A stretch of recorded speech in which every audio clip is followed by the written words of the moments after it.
Halo semuanya, perkenalkan nama saya Muhammad Lensa dengan 10 22 4175. Nah, di video kali ini kita akan menjelaskan tentang formulir. Nah, apa sih formulir?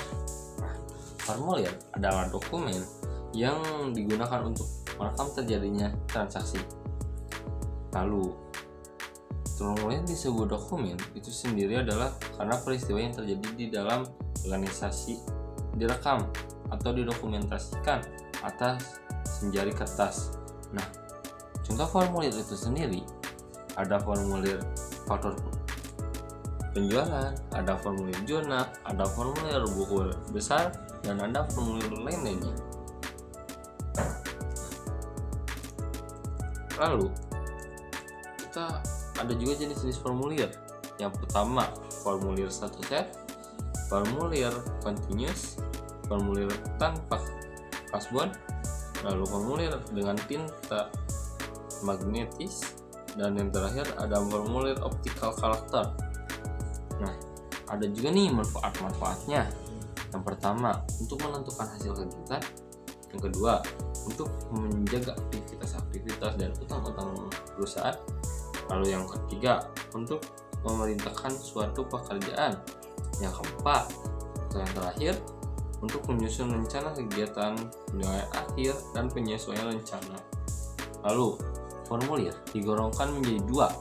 Yang pertama, itu ada menurut sumbernya, dan yang kedua ada menurut tujuannya. Nah, prinsip dasar dalam menyusun formulir itu sendiri ada beberapa. Yang pertama, pemanfaatan tebusan atau copy formulir. Lalu yang kedua ada penghindaran duplikasi dalam pengumpulan data. Yang ketiga, rancangan formulir yang disederhanakan dan ringkas. Yang keempat, ada unsur internal check dalam merancang formulir. Yang kelima, nama dan alamat di perusahaan pada formulir. Yang kelima, yang terakhir ada nama formulir. Lalu ada juga nomor identitas pada setiap formulir besar, lalu pencetakan garis pada formulir, pencantuman nomor cetak, rancangan formulir yang hanya memerlukan pengisian tanda benar atau salah, atau dengan menyentuhkan jawaban ya dan tidak, dan formulir ganda. Ada juga bagian zona. Kapan sih formulir itu digunakan? Oke, kita bahas ya. Pertama, jika suatu kejadian harus dicatat. Yang kedua, jika informasi tertentu harus dicatat berulang kali. Yang ketiga, jika berbagai informasi yang saling terhubung perlu disatukan dalam tempat yang sama. Untuk membeli barang, bagian keluhannya, bagian gudang. Lalu yang terakhir, jika dibutuhkan untuk penetapan langsung tanggung jawab terjadinya transaksi. Nah,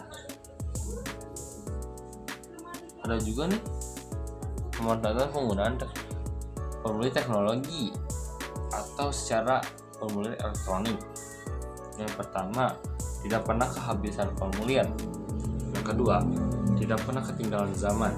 Yang ketiga, ketidakefisiensian formulir dapat dihindari. Yang keempat, tidak mungkin penggunaan formulir yang salah. 5. Kecepatan pengisian formulir. Yang keenam, penangkapan data dilakukan sekali. Dan yang terakhir, tidak ada data yang mengambang. Nah, segitu saja video kita kali ini. Terima kasih. Wassalamualaikum warahmatullahi wabarakatuh.